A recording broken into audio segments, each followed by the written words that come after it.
नमस्कार, मैं हूं अनुष्का। आइए आपको दिखाते हैं देश प्रदेश की 100 छोटी बड़ी खबरें जो दिन भर बनी रही सुर्खियों में। आज बिग स्टोरी में देखिए, कांग्रेस अब प्रभात फेरी और गौ सेवा में उतरी। बीजेपी बोली यही वह पार्टी है जिसने गौमांस खाने की सिफारिश की थी। लंबे समय से सत्ता से दूर कांग्रेस जन जन तक पहुंचने के लिए उन कार्यक्रमों का सहारा ले रही है जो बरसों से बीजेपी का एजेंडा रहे हैं। गौ सेवा और प्रभात फेरी के जरिए भाजपा ने गांव से लेकर शहर तक हिंदुत्व और सनातन का झंडा फहराया है। यही वजह है कि कांग्रेस के कार्यक्रम को भाजपा चुनावी स्टंट बता रही है। वहीं अगली खबर नेपाल से, जहां पीएम केपी ओली के इस्तीफे के बाद भी अराजकता और हिंसा का दौर जारी रहा। अब भारत के आध्यात्मिक गुरु श्री श्री रविशंकर ने कहा है कि इस हिंसा में अंतर्राष्ट्रीय षड्यंत्र हो सकता है। बात करें उड़ीसा की, जहां पुरी में चोर ने पुलिस से बचने के लिए तालाब में लगाई छलांग। घंटों तक चला नाटक, सामने आया वीडियो। वहीं कर्नाटक कांग्रेस के विधायक सतीश कृष्ण सैल को गिरफ्तार किया गया। ईडी ने मनी लॉन्ड्रिंग मामले में यह बड़ी कार्रवाई की। इस मामले के सामने आने के बाद कर्नाटक में कांग्रेस की छवि को नुकसान पहुंच सकता है। अगली खबर की ओर, chief justice of India B R. Gavai ने पड़ोसी मुल्कों के हालात का जिक्र किया और उन्होंने कहा कि हमें अपने संविधान पर गर्व है। उन्होंने नेपाल का जिक्र करते हुए कहा, देखिए कि हमारे पड़ोसी देशों में क्या हो रहा है।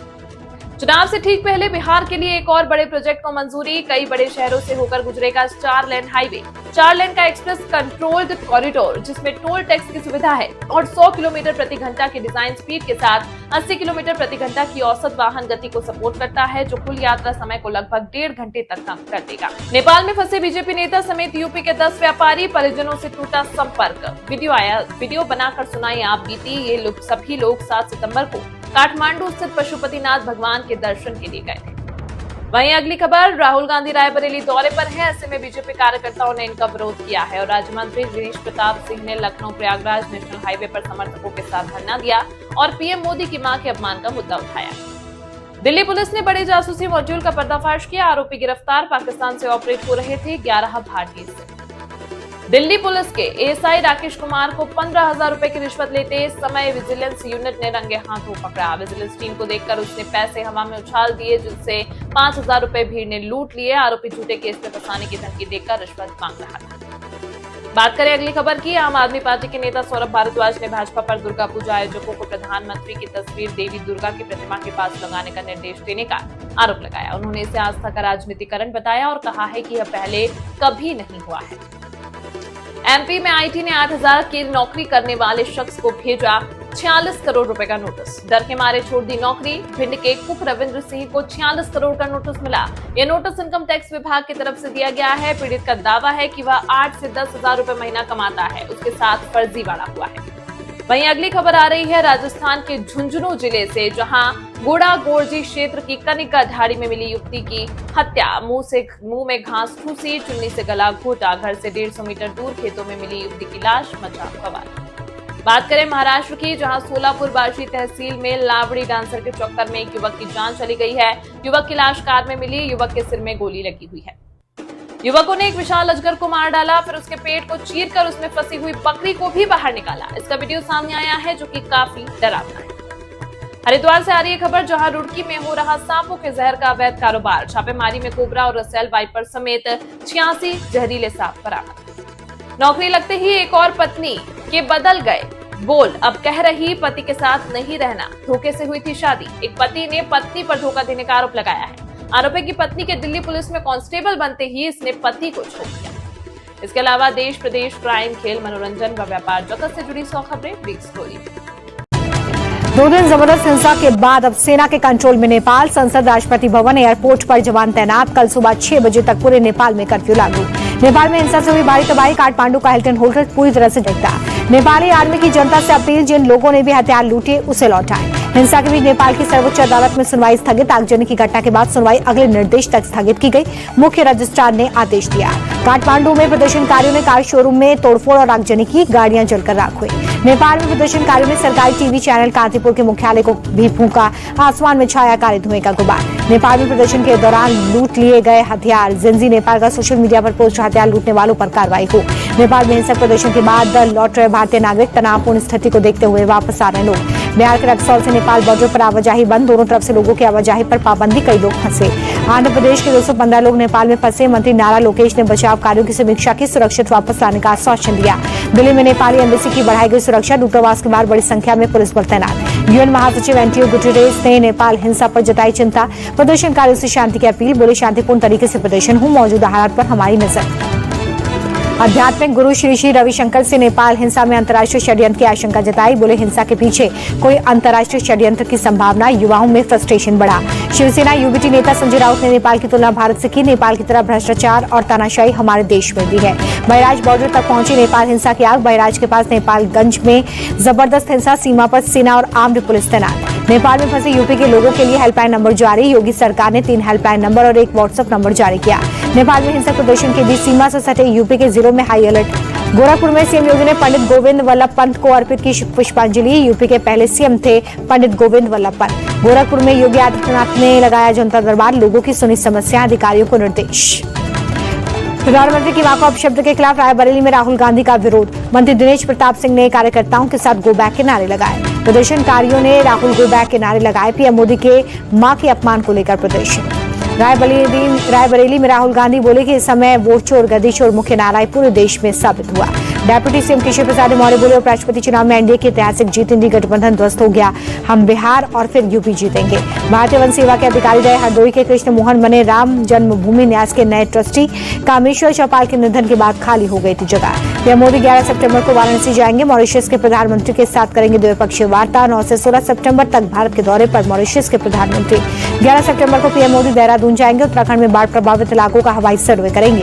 पीएम मोदी के दौरे से पहले एक्शन में सीएम धामी, जौहरी ग्रांट हवाई अड्डे पर तैयारियों की समीक्षा।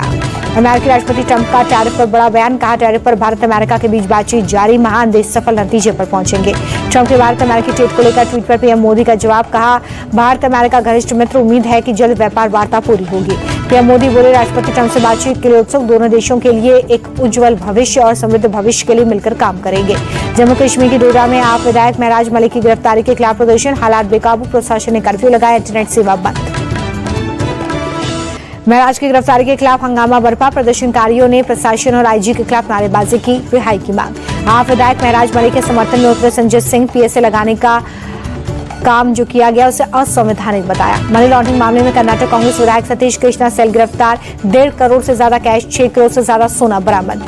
दिल्ली से आईएसआईएस का संदिग्ध आतंकी आफ्ताब फरस, देश भर में 12 से ज्यादा जगहों पर एजेंसियों का छापा, 8 से ज्यादा संदिग्ध हिरासत में। रांची के इस्लाम नगर से आईएसआईएस का संदिग्ध आतंकी असहर दानिश गिरफ्तार, दिल्ली पुलिस की स्पेशल सेल, झारखंड एटीएस और रांची पुलिस ने संयुक्त कार्रवाई की। ममता बनर्जी का मोदी सरकार पर अटैक, बंगाली बोलने वालों पर अत्याचार क्यों, ज्यादा से ज्यादा बंगाली बोलो, किसी से डरो मत। जलपाईगुड़ी में मुख्यमंत्री बनर्जी बोली कि मैं बंगाल का विकास चाहती हूँ, इसलिए मुझे हर दिन अपमान सहना पड़ता है, मैं बंगाल के लिए कुछ भी सहने को तैयार। बीजेपी नेता शुभेंदु अधिकारी का ममता बनर्जी पर पलटवार का, बंगाल में हर तरफ भ्रष्टाचार, पुलिस गुंडे मुख्यमंत्री के भतीजे राजस्व की लूट कर रहे हैं। बिहार को चुनावी सौगात, केंद्र कैबिनेट ने मोकामा से मुंगेर तक 4 लेन हाईवे, भागलपुर से रामपुर हाट तक डबल ट्रैक को दी मंजूरी। बिहार कांग्रेस प्रभारी कृष्णा अलवरू का बयान, सीट बंटवारे को लेकर गठबंधन के साथियों के साथ बातचीत जारी, जल्द सीटें फाइनल होंगी। महागठबंधन में सीट शेयरिंग पर बिहार कांग्रेस प्रभारी कृष्णा अलवरू का बड़ा बयान, का हमारी बातचीत अंतिम दौर में, सभी के साथ समान व्यवहार होना चाहिए। उपराष्ट्रपति चुनाव में एनडीए की जीत पर नित्यानंद राय का बड़ा बयान, का विपक्ष की चाल का करारा जवाब मिला, इनकी बुद्धि सिर्फ लड़ाई झगड़े के लिए।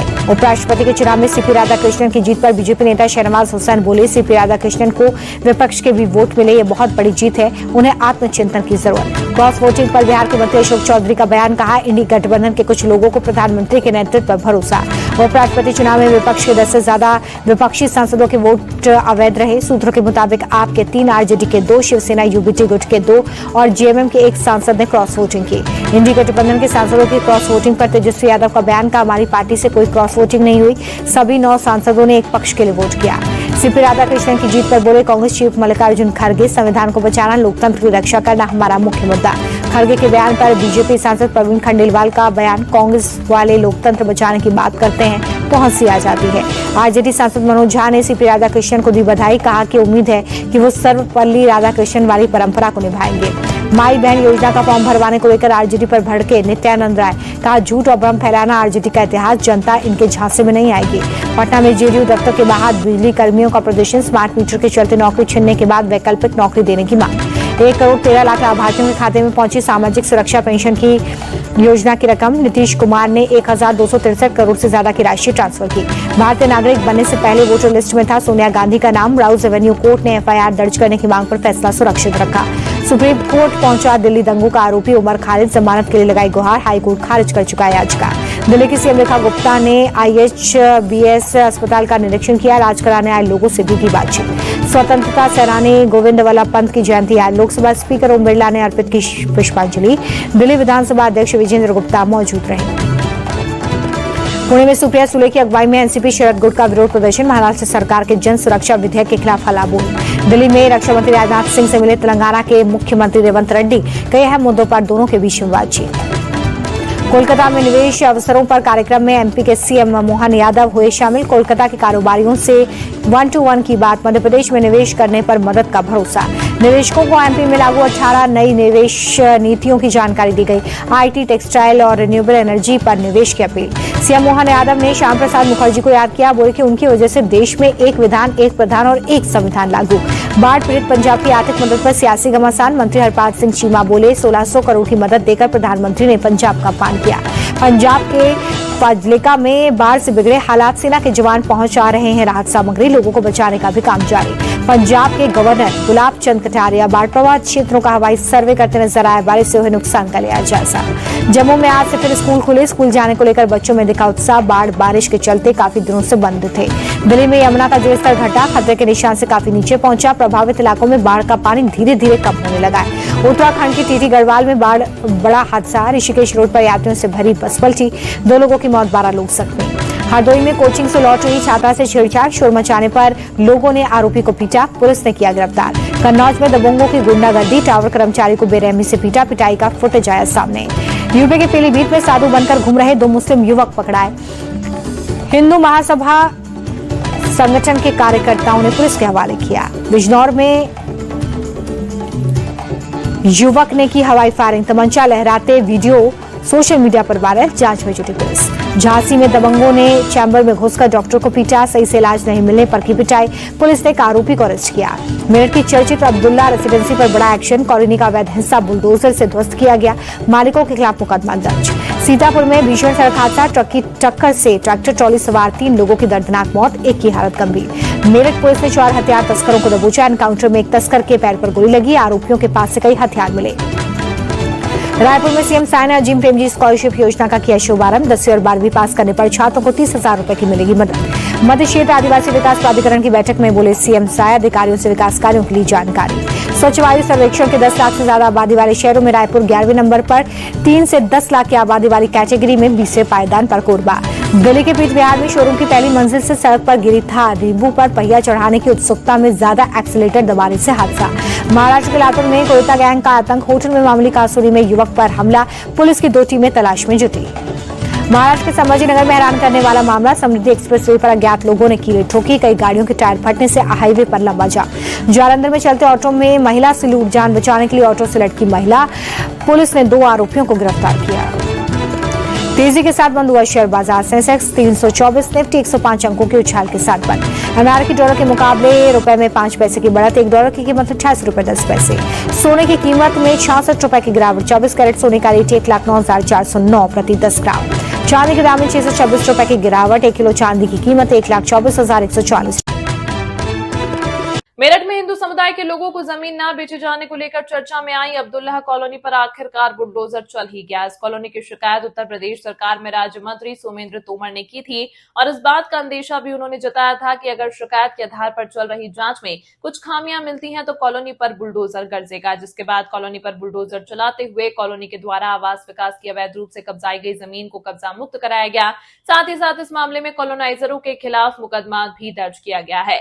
आपको बता दें मेरठ के हापुड़ रोड इलाके पर बना रही अब्दुल्ला कॉलोनी एकाएक चर्चाओं में आ गई, जहां पर आरोप लगा था कि कॉलोनाइजरों ने हिंदू समुदाय के लोगों को कॉलोनी में जगह बेचने से इनकार कर दिया है, जिसके चलते कॉलोनी का विरोध होने लगा। और इस मामले में मेरठ की दक्षिण विधानसभा से विधायक और उत्तर प्रदेश सरकार में राज्य मंत्री सोमेंद्र तोमर ने कॉलोनी की जांच कराए जाने के लिए जिलाधिकारी को पत्र लिखा था, जिसके चलते जिलाधिकारी के द्वारा एक जांच कमेटी बनाई गई और जांच कमेटी के द्वारा शुरुआती जांच में आवास विकास की जमीन कॉलोनाइजरों के द्वारा अवैध रूप से कब्जाए जाने की बात कही गई, जिसके बाद अवैध रूप से कब्जाए लगाई गई आवास विकास की जमीन को कब्जा मुक्त कराने के लिए बुलडोजर का सहारा लिया गया।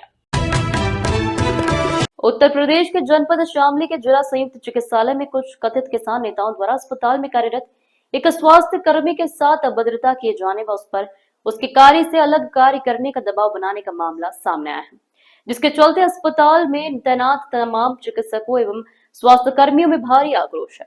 जानों ने मामले की शिकायत सीएमएस किए जाने के बावजूद भी कार्रवाई न होने के कारण सभी चिकित्सकों व स्वास्थ्य कर्मियों ने ओपीडी छोड़कर अस्पताल के गेट पर धरना प्रदर्शन शुरू कर दिया है।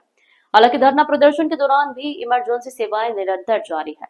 स्वास्थ्य कर्मियों का साफ तौर पर कहना है कि अस्पताल में आए दिन कोई भी सफेद कुर्ता पजामा पहनकर 4 आदमी साथ लेकर आता है। खुद को नेता बताकर स्वास्थ्य कर्मियों के साथ गाली गलौज व अभद्रता किए जाने के किस्से आम हो गए हैं। लेकिन अब चिकित्सकों व स्वास्थ्य कर्मियों के सब्र का बांध टूट चुका है और उन्होंने अपने सम्मान की रक्षा के लिए अस्पताल में धरना प्रदर्शन शुरू कर दिया है। वहीं ओपीडी न चलाने के कारण अस्पताल में आने वाले सैकड़ों मरीजों का बिना उपचार ही वापस लौटना पड़ रहा है। सहारनपुर शहर के मोहल्ला गिल कॉलोनी नारायणपुरी के निवासियों ने इलाके में संचालित हो रहे ब्लिंकेट वेयरहाउस को तत्काल बंद कराने और स्थल पर बने अवैध निर्माण को ध्वस्त करने की मांग उठाई है। स्थानीय लोगों का कहना है कि संजीव गुप्ता व राजीव गुप्ता पुत्रगण तीर्थराम गुप्ता ने करीब 450 वर्ग फुट भूमि पर बिना मानचित्र स्वीकृत कराए 3 मंजिला भवन खड़ा कर दिया है। इससे न तो पार्किंग छोड़ी गई है और न ही सुरक्षा मानकों का पालन किया गया है।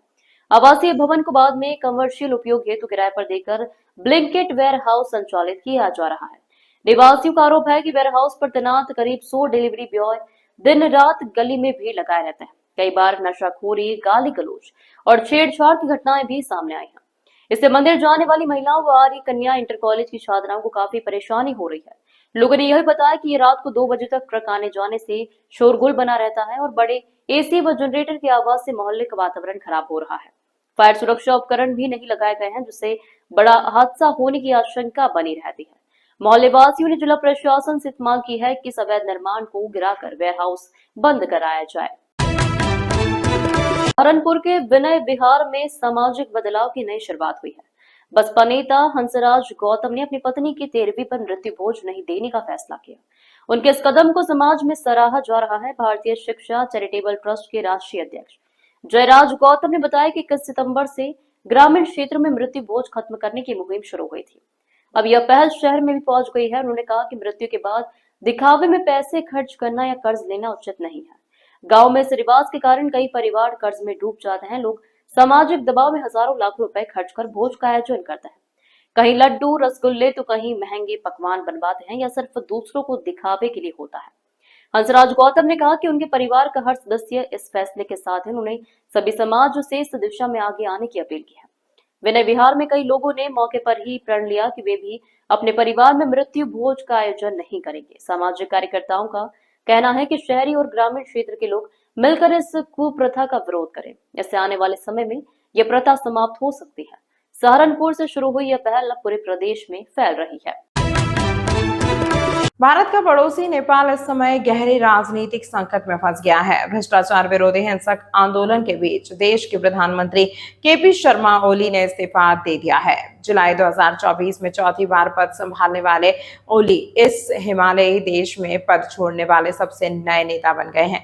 पिछले 17 सालों में नेपाल में 14 सरकारें रही हैं। हालांकि ओली की विदाई हिंसा और आगजनी के बीच हुई और उन्हें इस्तीफा देकर खुद को बचाने के लिए अज्ञात स्थान पर जाना पड़ा है। कुछ रिपोर्टों में उनके देश छोड़कर जाने की बात भी कही जा रही है। इसी बीच सवाल ये उठ रहा है कि आखिर अगले पीएम के तौर पर चेहरा किसका होगा। जिस हिसाब से प्रदर्शन के बीच अलग अलग नामों की चर्चा हो रही है, उससे एक बात तो साफ है कि नेपाल का अगला पीएम जेन जी की पसंद का होगा। राहुल गांधी का काफिला और बीच रास्ते बवाल काटते योगी के मंत्री और बीजेपी कार्यकर्ता। पीएम मोदी और उनकी मां को गाली देने पर शुरू हुआ बवाल अभी भी जारी है। बुधवार को रायबरेली के दौरे पर पहुंचे राहुल गांधी को खूब विरोध करने हुआ। विरोध प्रदर्शन के चलते राहुल का काफिला करीब 1 किलोमीटर पहले ही रोक दिया गया। पुलिस मंत्री दिनेश सिंह को उठाने पहुंची तो भाजपा कार्यकर्ताओं के साथ धक्का मुक्की भी हुई। राहुल वापस जाओ के नारे भी लगाए गए। इस दौरान राहुल का काफिला 5 मिनट रुका रहा। बता दें कि मंत्री दिनेश प्रताप सिंह वही हैं जिन्होंने राहुल गांधी के खिलाफ लोकसभा चुनाव लड़ा था। भारत के 15वें उपराष्ट्रपति पद के लिए मंगलवार को चुनाव हुआ। इस चुनाव एनडीए के उम्मीदवार सीपी राधाकृष्णन ने 452 वोट हासिल कर अपने प्रतिद्वंदी बी सुदर्शन रेड्डी को शिकस्त दी। सुदर्शन रेड्डी को 300 वोट मिले। एनडीए ने 2/3 वोट हासिल कर जीत दर्ज की। राज्यसभा के महासचिव पीसी मोदी ने नतीजों का ऐलान किया। मंगलवार को हुए उपराष्ट्रपति पद से चुनाव में 767 सांसदों ने वोट डाले, जिसमें से 15 वोट अमान्य घोषित कर दिए हैं। हालांकि बीजेपी का दावा है कि 14 सांसदों ने क्रॉस वोटिंग की है। वहीं 11 सांसद ऐसे भी हैं जिन्होंने वोटिंग में भाग ही नहीं लिया। जानते हैं कौन है वो 12 सांसद। नेपाल के भयावह दृश्य से पूरा देश चिंतित है। 9 सितंबर को भारत सरकार ने नेपाल में हुई घटना पर चर्चा के लिए सुरक्षा मामलों की कैबिनेट समिति की बैठक आयोजित की। प्रधानमंत्री मोदी ने एक्स हैंडल पर एक पोस्ट में कहा, नेपाल में हिंसा हृदय विदारक है और उन्हें इस बात का दुख है कि कई युवाओं ने अपनी जान गंवाई है। उन्होंने आगे कहा कि स्थिरता, शांति और समृद्धि भारत के लिए सर्वोच्च है।